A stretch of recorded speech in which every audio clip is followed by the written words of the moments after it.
Hey class, and welcome to week 14. Today we are going to conclude our discussion of how we hold the government accountable to us through liability in court, so often through monetary damages paid to the injured party.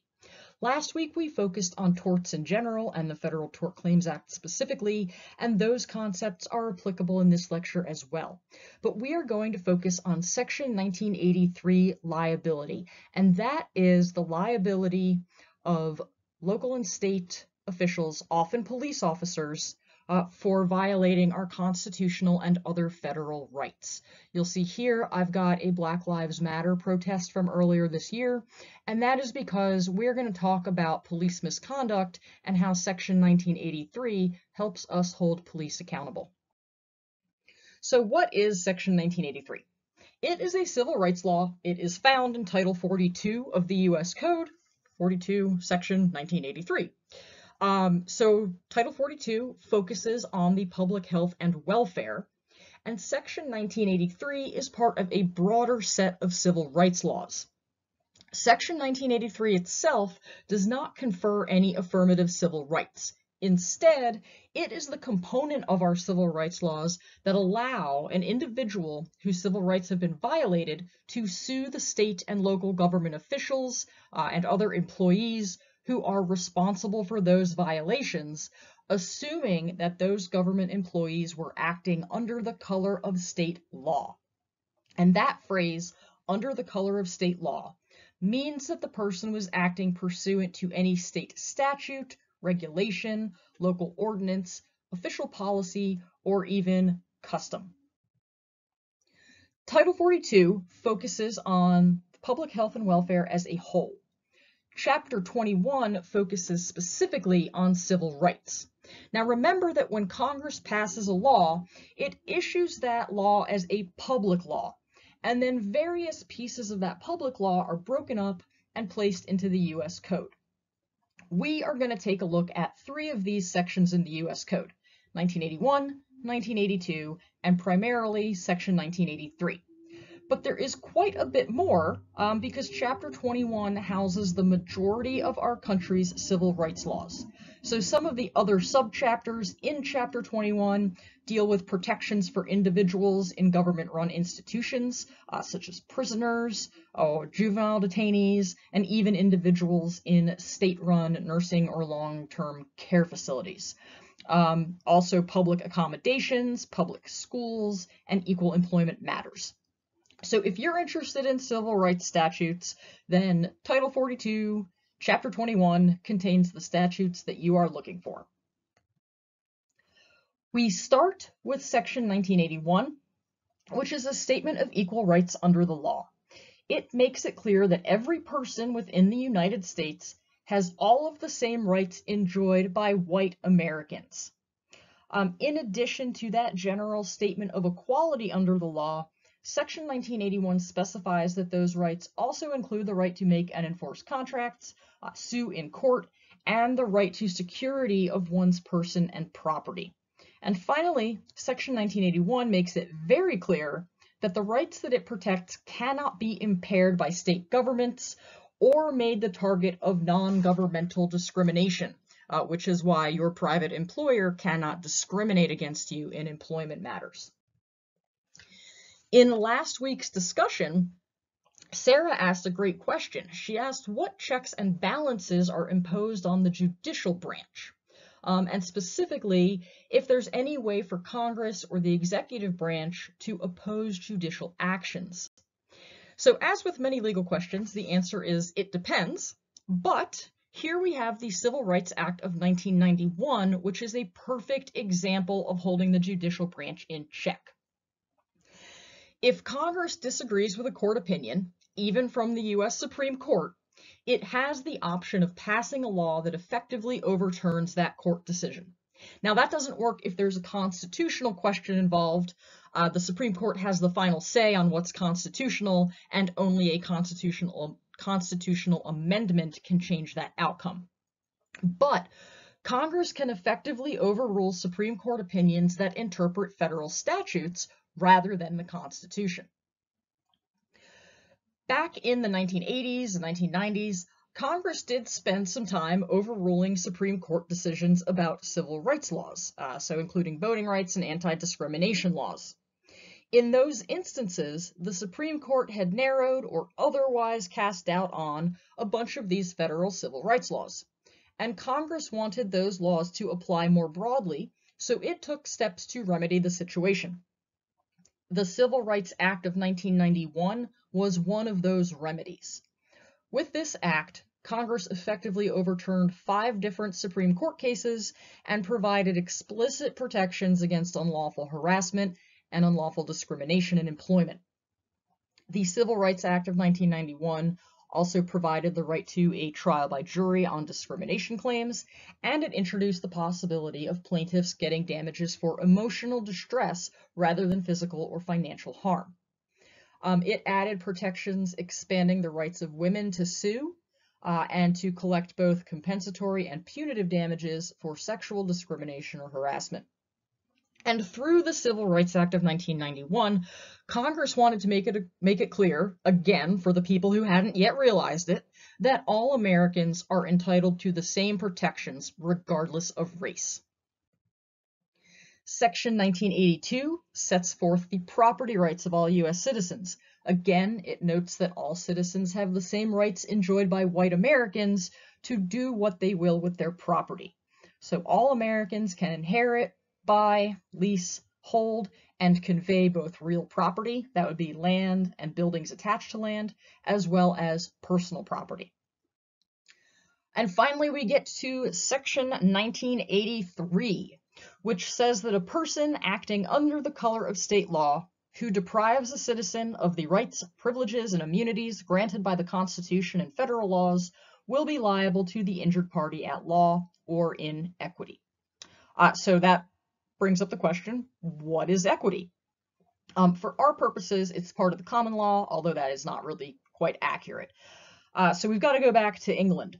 So for much of its history, the common law, which was English common law, was principally developed and administered in a couple of different central royal courts. And some of these were courts of law and others were courts of equity.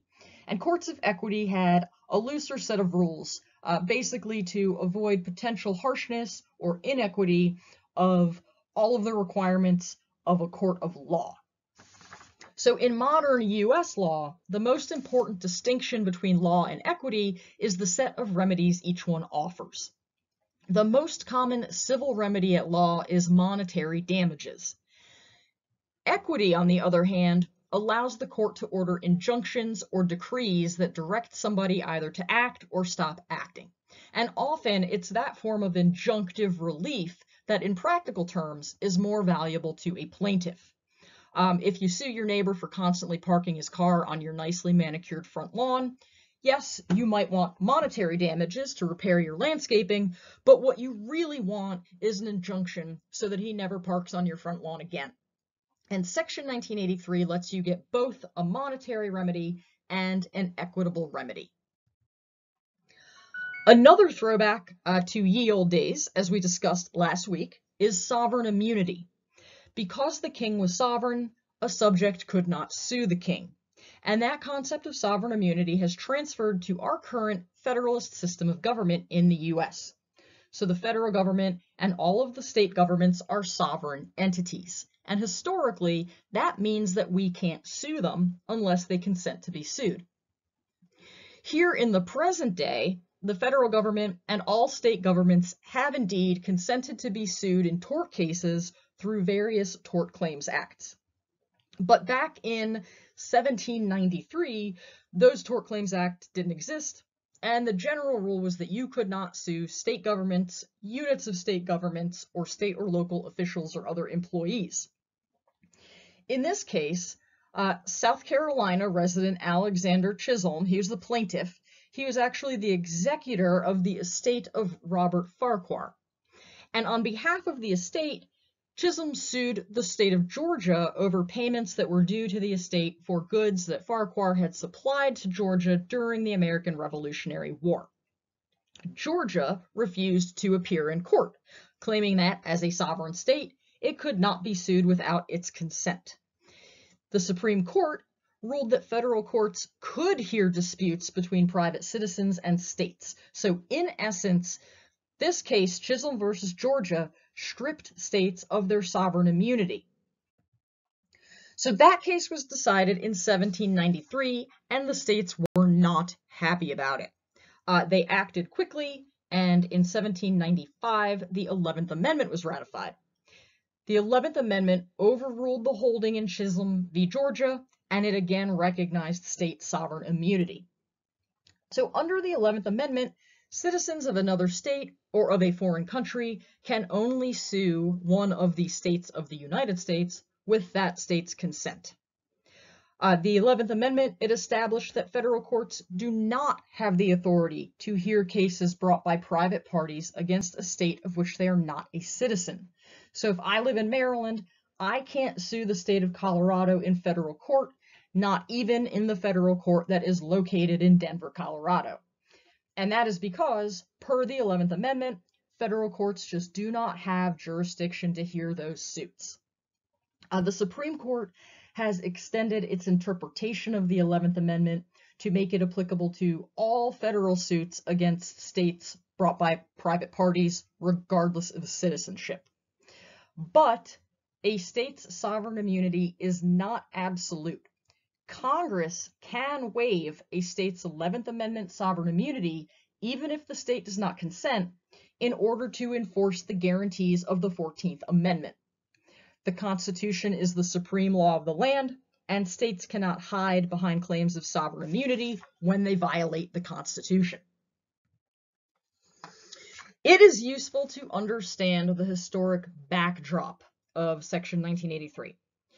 It is part of a wider set of authorities that were intended to protect Black Americans, particularly in the South, after the Civil War. The 14th Amendment, ratified in 1868, gave full citizenship to anyone born in the U.S. That included slaves who were freed and were now free American citizens. And as you know, the 14th Amendment is the source of the Equal Protection Clause and our second Due Process Clause. The 15th Amendment, ratified in 1870, banned racial discrimination in voting, and it gave Congress the power to legislate to ensure that all male citizens at the time had the right to vote, regardless of race, color, or previous status as a slave. Congress took up the offer to legislate, and it passed 3 enforcement acts, which protected Black Americans' rights to vote, hold office, serve on juries, and enjoy the equal protection of laws. The enforcement acts apply to all Americans, of course, not just to Black Americans, and these laws let the feds intervene if states fail to protect their citizens' civil rights. This was especially important because after the Civil War, Southern states did their best to ignore the 14th Amendment. So these enforcement acts were designed to protect Black Americans, particularly in the South, where they were being harassed by the KKK, often with the knowledge and consent of the local police. While these enforcement acts do not allow citizens to hold others criminally responsible, because criminal cases are always up to the government, they did help hit these bad actors where it hurt the most, in their pocketbooks. And they did that by providing monetary damages for violations of civil rights. So first, the Enforcement Act of 1870 prohibited discrimination by state officials in voter registration on the basis of race, color, or previous condition of servitude. And that established penalties for interfering with a person's right to vote, and it gave the federal courts the power to enforce this act. It also authorized the president to use the army to uphold the act, and use federal marshals to bring charges against offenders for election fraud, for bribery or intimidation of voters, and for other conspiracies to prevent citizens from exercising their constitutional rights. The Enforcement Act of 1870 also banned the use of terror, force, or bribery to prevent people from voting because of their race. Then there was the Enforcement Act of 1871, which allowed for federal oversight of local and state elections, and imposed stiffer fines and prison sentences for people who violated the acts. Third, we have the confusingly named Second Enforcement Act of 1871, also called the Ku Klux Klan Act or the Civil Rights Act of 1871. And that made state officials liable in federal court for depriving anybody of their civil rights or depriving them of equal protection of the laws. It also made the KKK's intimidation tactics criminal offenses and permitted a variety of other methods to suppress the Klan. So the act was used frequently during the Reconstruction era. Sometimes federal troops were used rather than state militias to enforce the law, and during that time a lot of Klansmen were prosecuted in federal court, where a lot of those juries were predominantly Black in the South. Hundreds of Klan members were fined or imprisoned, and the overall effort was so successful that the Klan was pretty much destroyed throughout the old Confederacy. The KKK that we have today is a recreation. It was started in 1915. So that final enforcement act, the KKK Act or the Civil Rights Act of 1871, that is what is codified at 42 USC section 1983. The act made state officials, again, liable in federal court for depriving anybody of their civil rights or equal protection of the laws. And when it was originally enacted, it was to enforce the guarantees of the 14th Amendment. But today, any violation of a constitutionally or other federally protected right can give rise to a Section 1983 action. So in 1961, the Supreme Court revisited the Civil Rights Act in the case called Monroe v. Pape. And the court recognized that Congress's purpose in passing Section 1983 was specifically to override discriminatory state laws. So Section 1983 provides for a federal remedy, that would be monetary damages awarded by a federal court, where a state remedy either didn't exist or it was inadequate.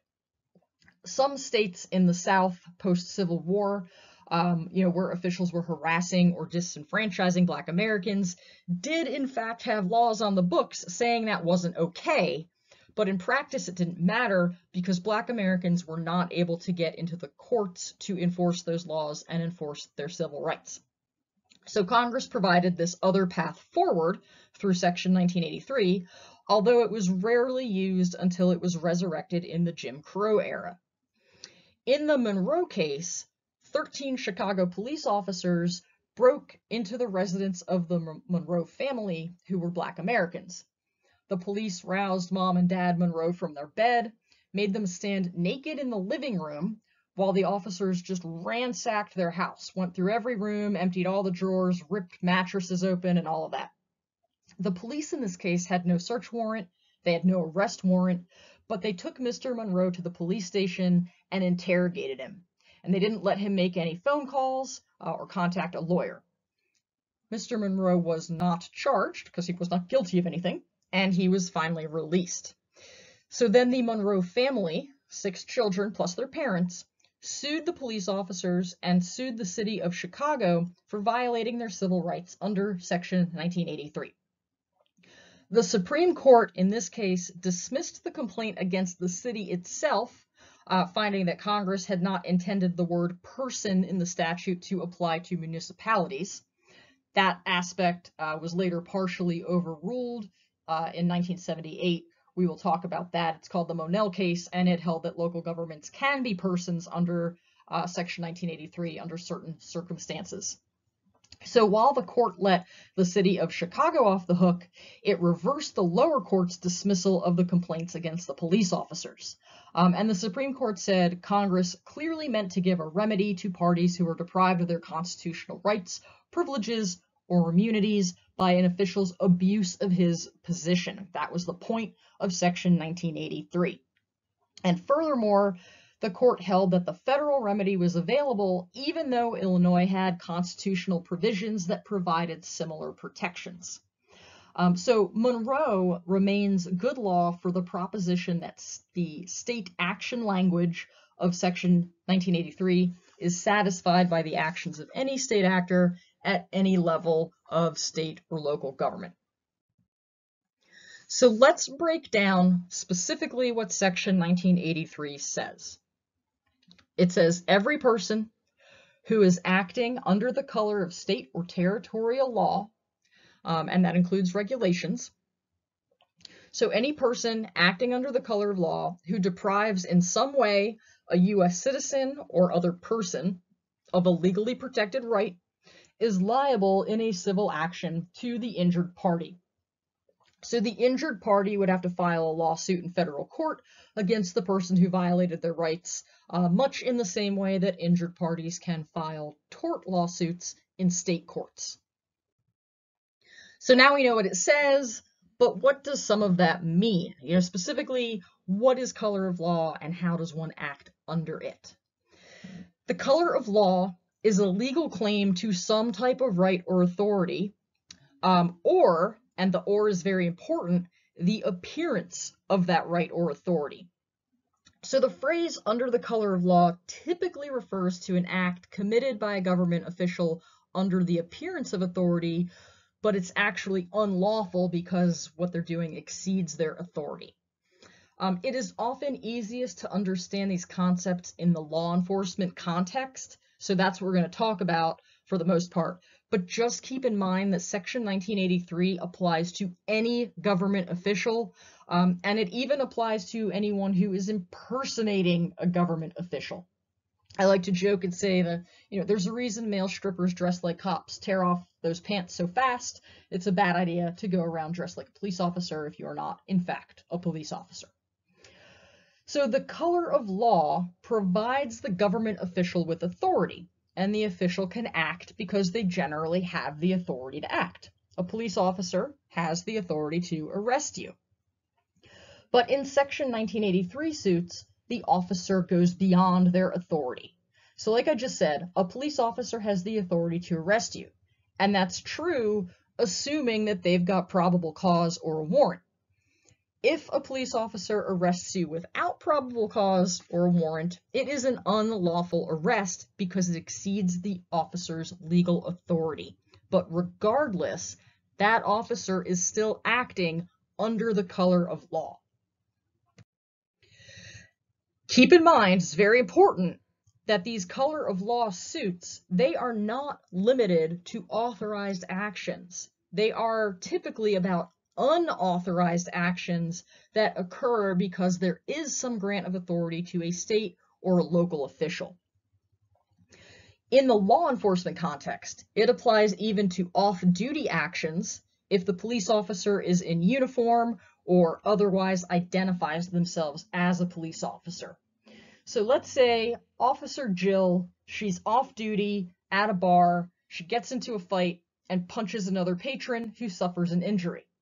Is Officer Jill acting under the color of state law, or is she acting as a private citizen having a bar brawl? Courts will consider several factors to decide whether, when violating somebody's federal rights, an officer was acting under the color of law. Courts will look to see if the officer was on duty, was wearing a police uniform, used police equipment like a squad car or handcuffs, flashed a badge or otherwise claimed to be an officer, or carried out an arrest. That last one is easy. If Officer Jill winds up arresting the other bar patron, the courts are going to assume she was acting under the color of state law. But if Officer Jill was off duty, drove to the bar in her personal car, or maybe Ubered, she was wearing jeans and a t-shirt, and no one knew she was a cop, then the courts would find that she was acting in her individual capacity as a normal person. So the injured bar patron that Officer Jill punched can't sue under Section 1983, but they can sue her under regular old state tort law. So plaintiffs who want to sue under Section 1983 must be persons, because specifically Section 1983 permits suits by, and I'm quoting here, citizens and other persons. Citizens means natural persons, human beings, but persons does include corporations because they are legal persons. So does this mean that corporations can sue under Section 1983? Technically, yes, but it's rare, and thus far, corporations have not been able to get any monetary damages. They have been limited to injunctive relief. Because the plaintiff in these cases must be a person, state and local governments, which are not considered persons in this context, cannot use Section 1983 to sue another party. Section 1983 also requires that defendants are persons under the law. And so again, we have to ask, who counts as a person? Individual employees of state and local governments are natural persons, so they can definitely be Section 1983 defendants. Municipalities, cities, and other units of local government might be considered persons, but only if the injury was related to local laws, policies, or customs. This extra requirement comes from the case of Monell versus Department of Social Services. It is known as the Monell Doctrine, and we're going to talk about that later in the lecture when we discuss municipal liability. Now, importantly, states and units of state government are not persons under Section 1983 and thus cannot be sued, although an individual employee of the state or local government, the state or state unit, can be sued in their individual rather than their official capacity. The federal government and federal agencies are likewise not persons and thus cannot be sued, but also Section 1983 is focused on actions under the color of state law, not federal law. So we know that defendants in a Section 1983 action can be individual employees of state or local governments, and sometimes the municipalities or units of a local government. These defendants might have some form of immunity from suit, and this immunity stems from the state's overall sovereign immunity. Individual officials or other employees might be able to claim immunity. Municipalities and units of local government, like school districts, cannot. They do not have immunity. So immunity for people comes in two forms, absolute and qualified. And both types of immunity protect that government official or employee from basically any consequences of their actions. If an individual has absolute immunity, they are completely immune from both criminal prosecution and civil suits for damages. Absolute immunity is immunity to the suit itself. You just can't be sued at all. And to qualify for absolute immunity, the individual has to be fulfilling a particular government function and be acting within the scope of their government duties. If an individual has qualified immunity, then they are immune from liability, but not from the lawsuit itself. Government officials have qualified immunity when performing discretionary functions, unless the plaintiff can show that that individual, the government official, violated clearly established statutory or constitutional rights that a reasonable person would know about. We grant immunities to our government and our government personnel because we don't want to paralyze government decision makers with the fear of lawsuits. No policymaker is ever going to make a decision and have 100% of the public say, yep, that's the right decision. So we don't want these folks to live in fear of lawsuits that are filed by people who simply disagree with them. So as long as the government officials are acting in good faith and making reasonable, not perfect, just reasonable decisions, they don't need to fear frivolous lawsuits. If, though, a government official acts with deliberate indifference, the courts might waive that immunity and impose liability anyway. Deliberate indifference is a high standard. It can be very difficult to prove. It is more than just acting recklessly. It involves conscious disregard.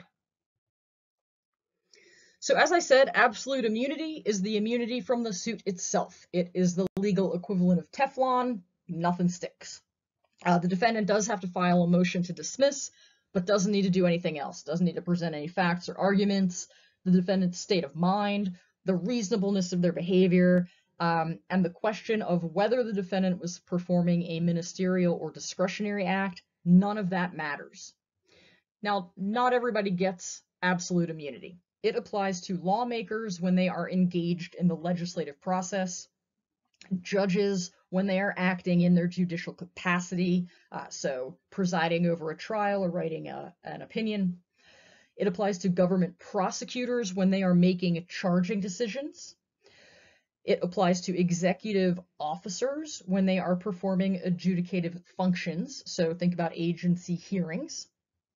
It applies to the President of the United States, although absolute immunity is only for immunity from civil suit for official acts undertaken while president. It applies to certain presidential aides. It applies to witnesses when they are testifying in court, although they are still subject to perjury. And it applies to lawyers in certain very limited circumstances relating to fraud. Qualified immunity is immunity from liability, but not immunity from the suit itself. The defendant still has to go through all the pretrial matters, including the expensive discovery. And in fact, the defendant's got the burden of proof to show that they are entitled to qualified immunity. All government officials who perform discretionary functions are entitled to qualified immunity as long as their actions did not violate, quote, clearly established law. It is that clearly established law part, as currently interpreted, that makes it rather difficult to sue government officials for misconduct, because it requires that the defendant's actions violate both a statute on the books and some applicable clear judicial precedent. The problem with looking for clear judicial precedent is that it requires similar facts, and it's just very rare to find a prior case with facts that are very similar, almost identical to the facts in the case at hand. So critics argue that the difficulty plaintiffs face in finding this exact match in both law and precedent makes it excessively challenging to sue public officials, thus giving government officials undue latitude for lawless conduct, especially in new situations. Sometimes a government position has both absolute and qualified immunity depending on the function being performed. So like I said, judges, they are entitled to absolute immunity in their judicial acts, conducting trials, issuing orders, that includes warrants, and other judicial acts, writing opinions. Like everybody else, when they're just performing administrative functions, they are only entitled to qualified immunity. So similarly, law enforcement officers, they are entitled to absolute immunity when they are executing warrants and other court orders, and also when testifying in court. They are entitled to qualified immunity for all of their other functions, including conducting investigations and performing warrantless searches, seizures, or arrests. So keep in mind that immunity is not based on the person, it is based on the function performed. And the purpose of immunity is to protect that function, not to protect the individuals who happen to be performing that function. So, how do you sue for Section 1983 actions versus regular common law torts, which we discussed last week? If you've got a regular common law tort, you file your suit in state court. You can sue the individuals, the states, and the federal government. If your suit is successful, which it will be if you can prove by the preponderance of the evidence, so, 51% gets you there, if you can prove that the defendant breached a duty of care and injured you. So in that case, you'll likely get an award of monetary damages, although an injunction is possible. If you have a Section 1983 claim, you file suit in federal court, where you can sue individuals, but not governments, with that limited exception of municipalities and units of local government, assuming that you can prove that there was a policy or a custom that led to your injuries, and that those municipal employees were deliberately indifferent to unlawful actions taken by municipal personnel. In order to win a Section 1983 claim, the plaintiff's got to prove two things.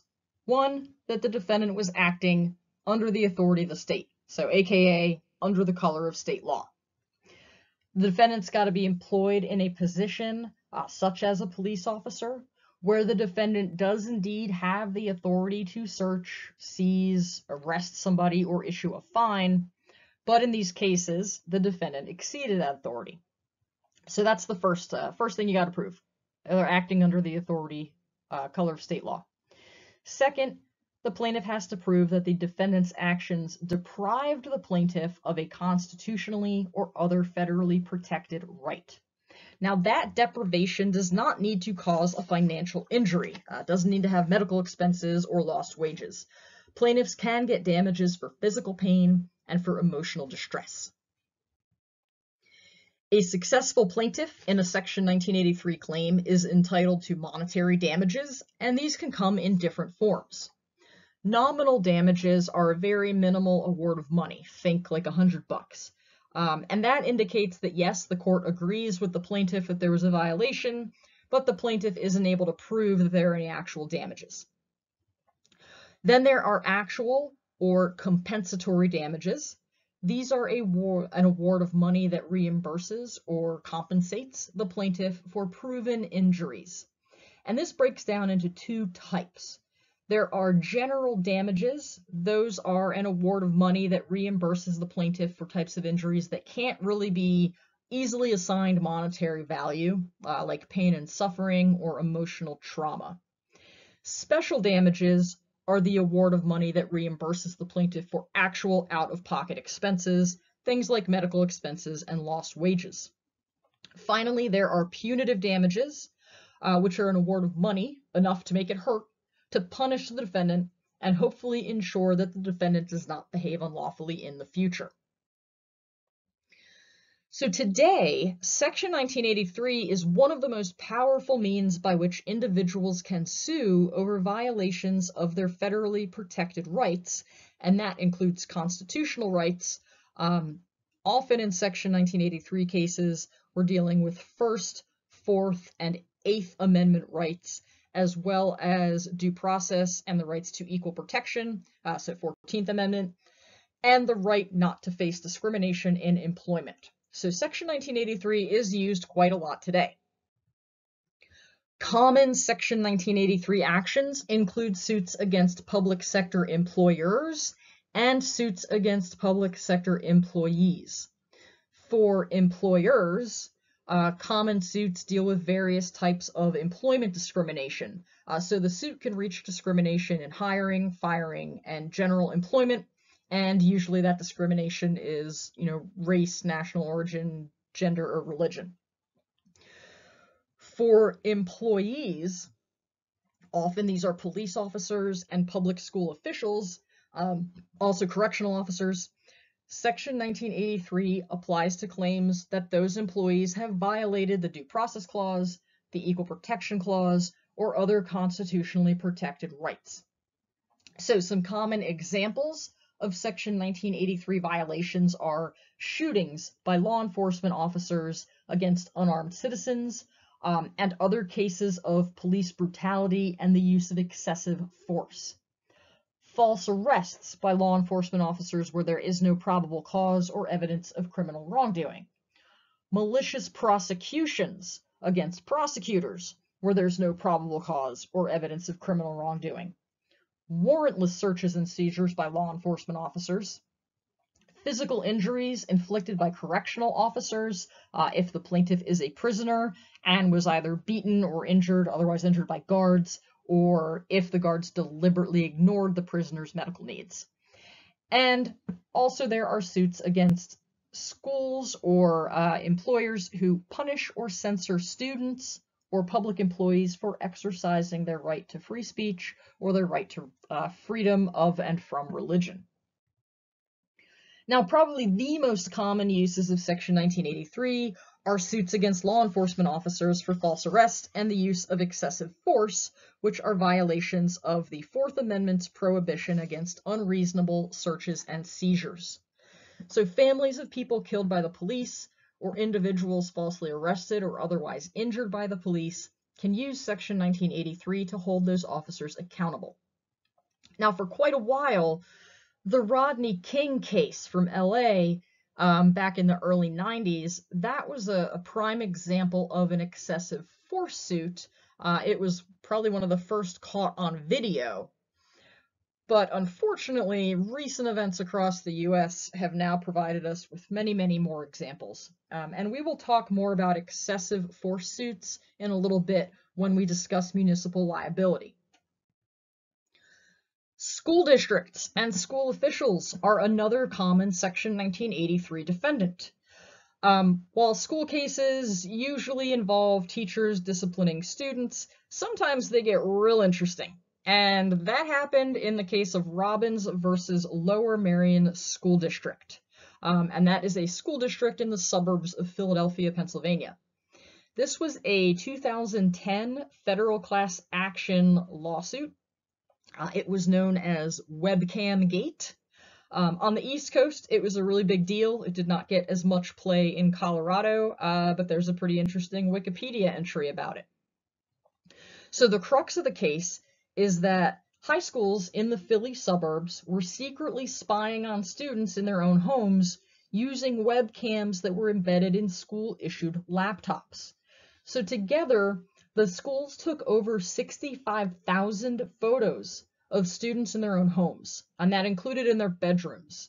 And the court eventually found that these photos, some of them were embarrassing or compromising, sometimes even showing the students in various states of undressing. The school also took screenshots of computer activity and accessed chat logs and records of websites that students visited. But there's more. The webcam program was sneaky, and it deleted all records of spying on the students' laptops after it sent information to the school servers. So the webcams on these school-issued laptops would turn on by themselves. The webcams would turn on, take pictures of the students, send those pictures to the school, and then delete all the files on the laptop that related to taking and sending those pictures or screenshots or chat logs.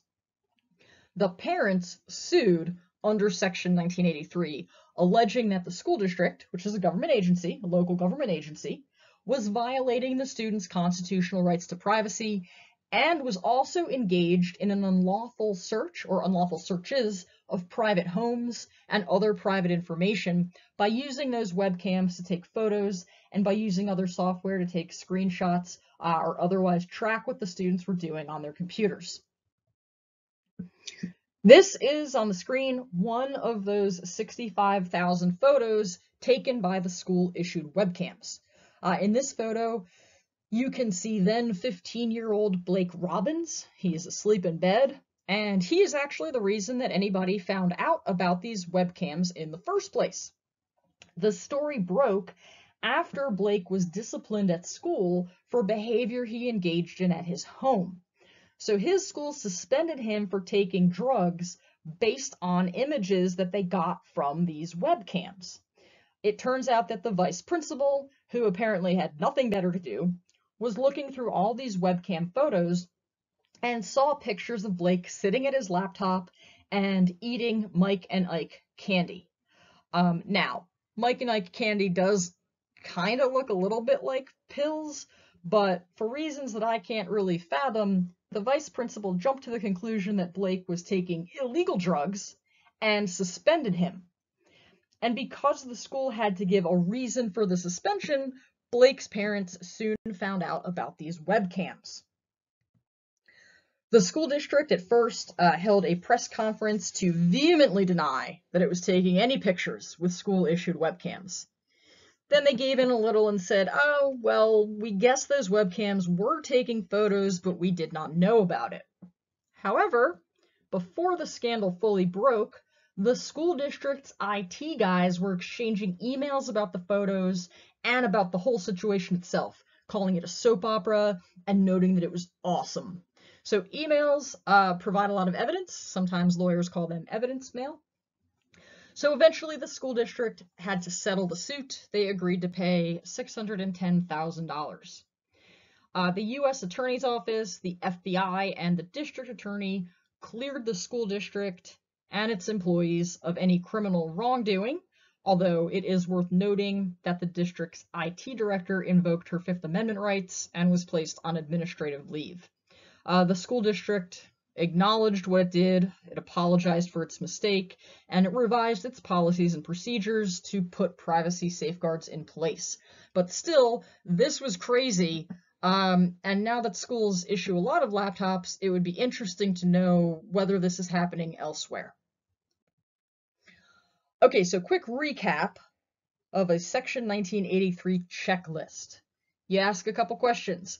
Has there been a violation of a constitutional or other statutorily protected right? Is the actor, the defendant, a person who is subject to Section 1983. Did that defendant act under the color of law or local government custom or practice?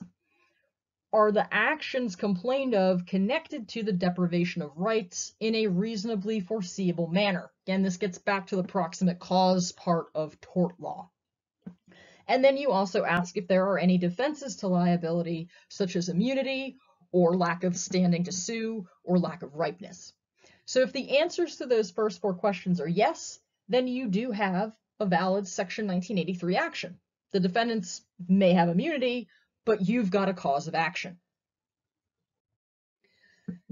But Section 1983 applies only to injuries caused by state or local government officials. So what about injuries caused by federal officials? We can hold federal officials responsible through what we call Bivens actions. And these are very similar to Section 1983 suits, but instead of being based on a statute that Congress passed, various civil rights acts, the claim is based directly on the Constitution itself. So Bivens claims, they're like Section 1983 claims, except that plaintiffs are suing for actions taken under the color of federal law rather than state law. Now note that Bivens claims do not permit suits against federal agencies. They are suits for constitutional violations by federal officials and other federal employees, so individuals, not agencies.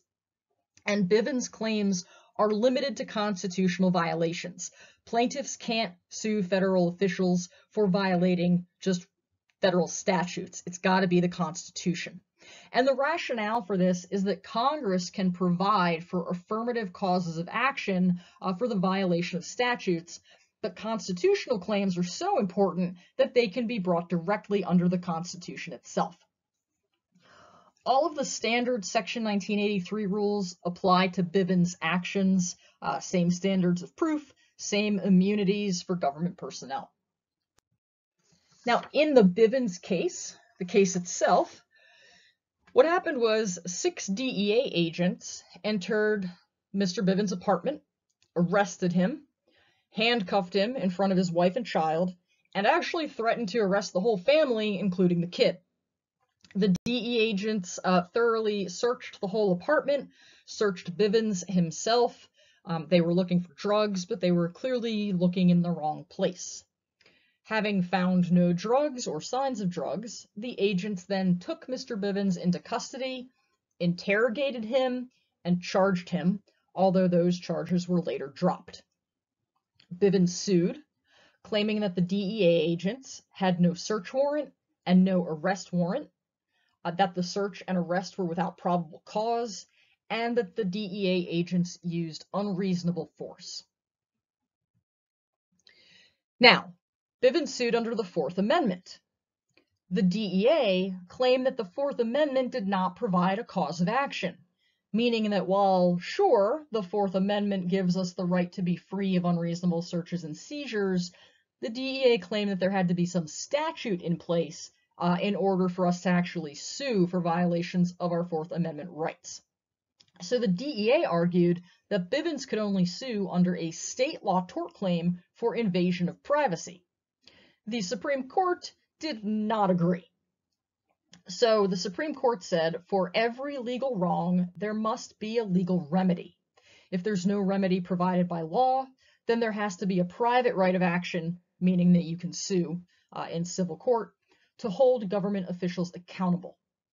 And if we're holding government officials accountable for constitutional violations, the Supreme Court found that the Constitution itself is a perfectly fine vehicle. There's no need for Congress to pass some additional law recognizing our constitutional rights. Prior to Bivens, federal courts had long recognized suits for injunctions based on constitutional rights, and in the Bivens case, the Supreme Court additionally recognized that an injunction is not the only remedy. Sometimes the remedy is an award of monetary damages. Now, the Bivens doctrine has been, to some extent, cast into doubt by the Supreme Court's 2017 holding in Ziegler versus Abbasi. And in that case, unlawfully present foreign nationals who were arrested in the aftermath of September 11th terrorist attacks tried to sue those federal officials for injuries that were sustained and rights that were violated by the conditions of their confinement. Now, keep in mind, the U.S. Constitution does not just apply to U.S. citizens. It applies to anybody physically present in the United States, regardless of citizenship and regardless of immigration status. However, in the Ziegler case, the court said that it was, and I quote here, now more mindful of separation of powers issues, and so then it held that there needs to be a clear legislative intent before letting plaintiffs seek damages against federal officials. Now, the Ziegler case preserved the Bivens doctrine in the search and seizure context. So if agents busted into your house, you could still get to them under Bivens. But otherwise, the Supreme Court assumes that no private remedy is available, again, meaning you cannot haul the government into civil court. So no private remedy is available unless Congress explicitly includes it in the statute. So we're just going to have to watch this play out. But keep in mind, the Ziegler case only creates doubts for Bivens actions. It has no impact whatsoever on Section 1983 suits against state and local officials. Now let's take a look at the impact of Section 1983 suits on municipal governments, particularly the financial and societal costs of these lawsuits.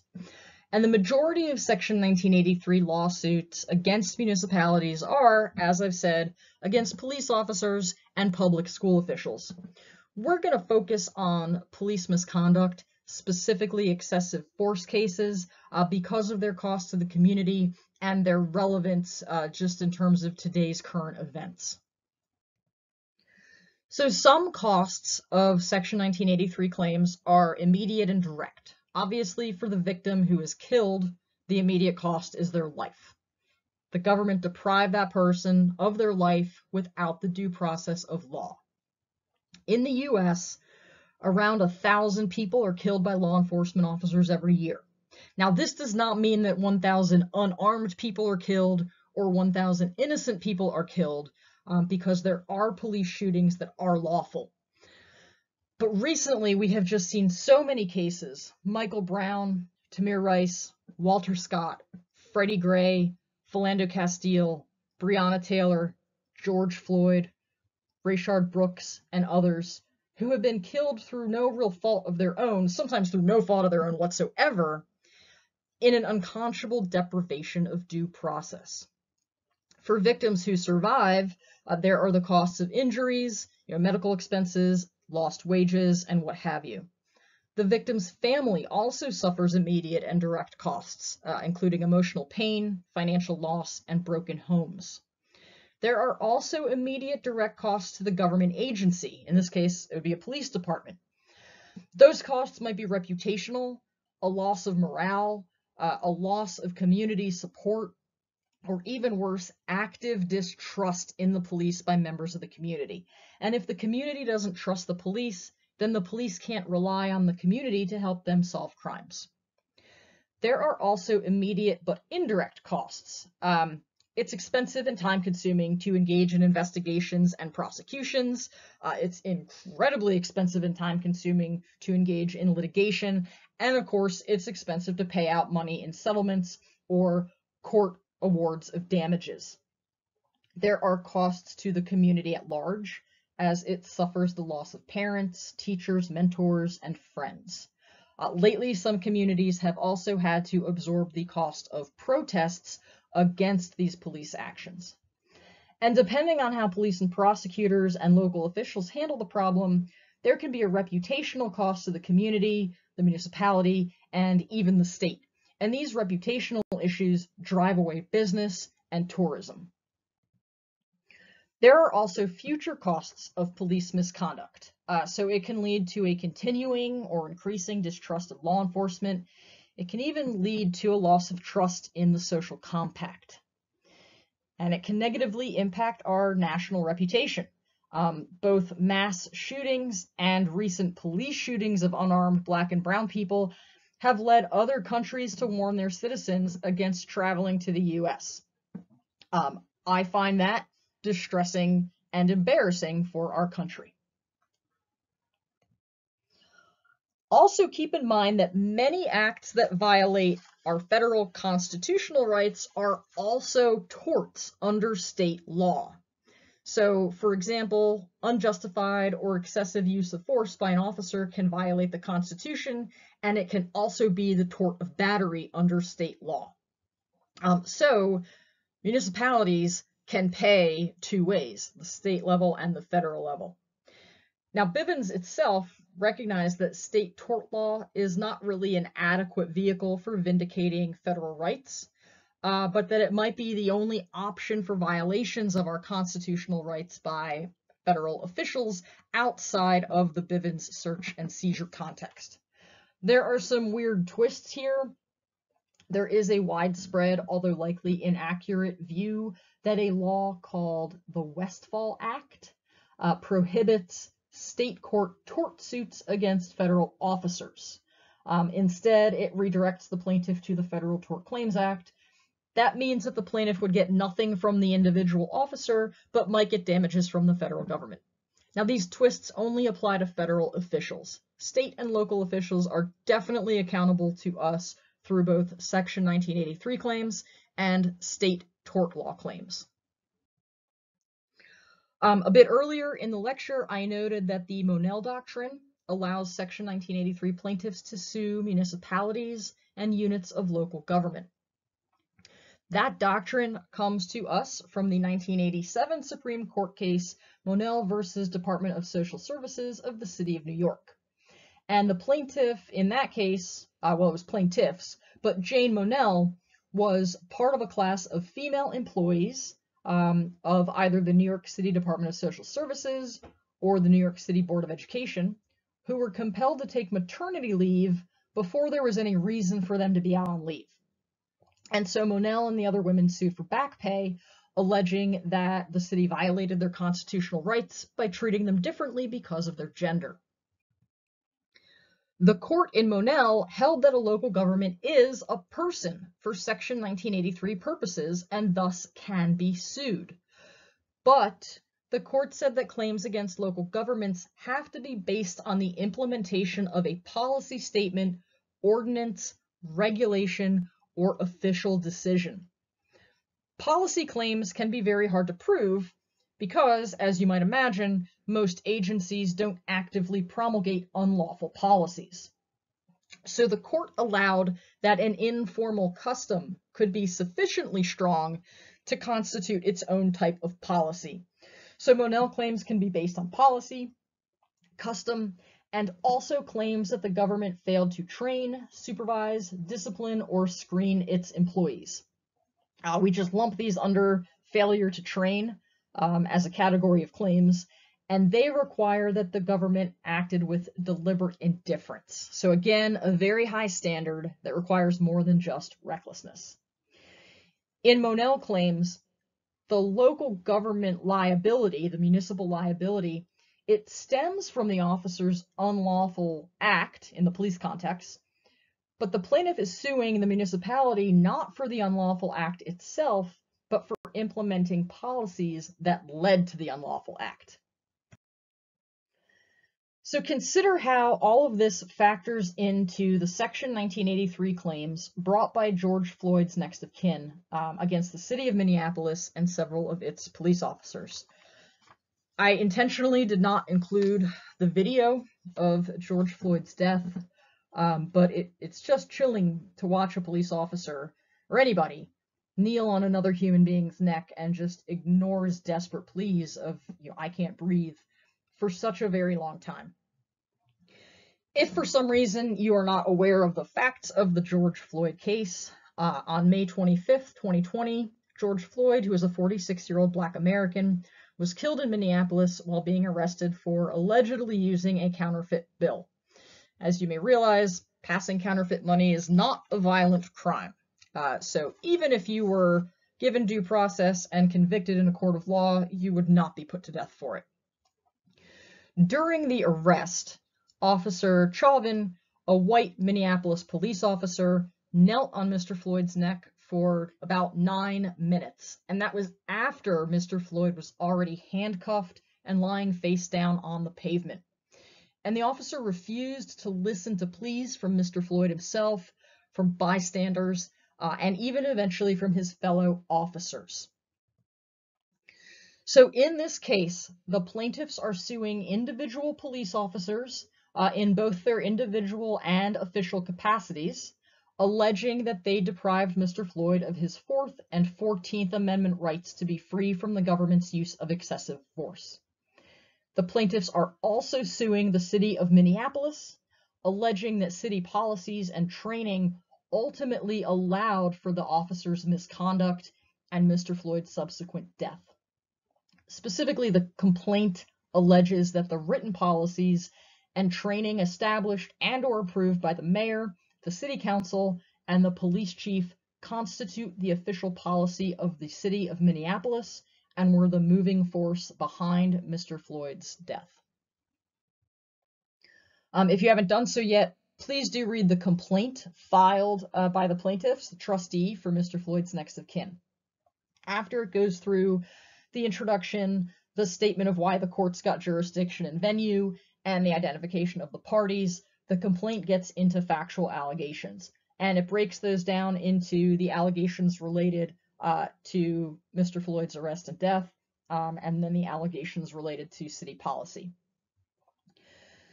So it's chilling. Again, it's really just chilling to read these factual allegations. And the fact that they're set forth so unemotionally, because this is a court document, to me actually makes an even bigger impact. I'm going to run through just a few of these allegations. There are over 60 of them, but each one is a very short statement. And again, I really urge you to read them all to get an idea of what George Floyd went through in his final 9 minutes of life. So the first set of factual allegations includes the fact that Mr. Floyd did not commit a violent offense, did not resist arrest, did not threaten the officers, and did not attempt to flee. That the officers placed him under arrest and handcuffed him. That Mr. Floyd expressed claustrophobia and distress, and that in response, one of the officers suggested maximal restraint technique. So basically, they put Mr. Floyd in a prone position, face down, pressed against the pavement. 2 officers knelt on his back legs, and then the other officer drove his knee into the back of Mr. Floyd's neck. And Mr. Floyd pleaded for his life, while onlookers also told the officers that he was dying. And the police officers actually stopped onlookers, including a healthcare worker, from assisting Mr. Floyd, and even threatened to mace them. And the officer continued to kneel on Mr. Floyd's neck for 8 minutes and 46 seconds. The next set of factual allegations relates to the Minneapolis Police Department's policies, as well as failures to train and discipline its personnel. So for example, and again, these are just some of the allegations, the complaint says that the law enforcement community at large knows that the use of neck restraints can lead to death, but yet Minneapolis PD policy both permitted and condoned the use of conscious and unconscious neck restraints by its officers. The complaint alleges that the city of Minneapolis itself actually had data showing that their police officers used neck restraints about once a week, and that about 14% of the people who were subjected to those neck restraints lost consciousness. Additionally, the complaint notes that the U.S. Department of Justice has warned law enforcement for decades about the dangers of prone restraint, so face down on the ground. The law enforcement and the medical communities know that holding somebody in prone restraint for a prolonged period of time can be deadly, but the Minneapolis Police Department never trained its officers about these dangers. The complaint also states that prior to George Floyd's death, Minneapolis Police Department officers had killed another black man by using prolonged prone restraint. And as part of its settlement agreement with that man's family, the Minneapolis Police Department agreed to train officers about the dangers of using these restraint techniques, but then it failed to actually provide any such training. The complaint also alleges that a variety of Minneapolis Police Department policies, including killology and warrior-style training, and its frequent failure to discipline police officers for the use of excessive force, contributed to Mr. Floyd's death. And again, these are just some of the factual allegations contained in the complaint. So Mr. Floyd's trustee filed these Section 1983 actions against the 4 officers, both individually and in their official capacities. And the complaints against the officers allege that they used excessive and deadly force in violation of the 4th Amendment, and that as Minneapolis police officers, they were acting under the color of state law, and that as a direct and proximate result of the acts and omissions of those officers, Mr. Floyd suffered damages, in this case, death, and his next of kin have suffered financial losses, including medical and funeral expenses, as well as just the loss of Mr. Floyd's guidance, his advice, his assistance, his protection, basically his family support. The plaintiffs also filed a Section 1983 Monell claim against the city of Minneapolis. The complaint alleges that the mayor, the city council, and the police chief established and or approved of the police department's written policies and training, that those policies and trainings or lack thereof caused Mr. Floyd's injuries, in this case, death, that the city, via the mayor and other policymakers, had knowledge of the police department's unconstitutional patterns and practices, that the city had knowledge that these same patterns and practices gave rise to the risk of violating citizens' constitutional rights. The complaint alleges that the city acted with deliberate indifference. Like I said, that's a high standard, but here I think they're making a real good case for it. And that the city's and the police department's failure to discipline officers actually helped perpetuate this dangerous ideology amongst the Minneapolis Police Department and let officers act with impunity and without any fear of retribution. In the final part of the complaint, known as the prayer for relief, the plaintiffs are asking for compensatory, special, and punitive damages against each officer. The cause of action here is brought pursuant to Section 1983 to redress the deprivation under color of state law, but it is Section 1988 that entitles the plaintiffs to recover costs, including reasonable attorney's fees. The plaintiffs are also asking the court to require that the city properly train and supervise its police officers, and they're asking for monetary judgments against the city of Minneapolis, specifically compensatory and special damages plus attorney's fees.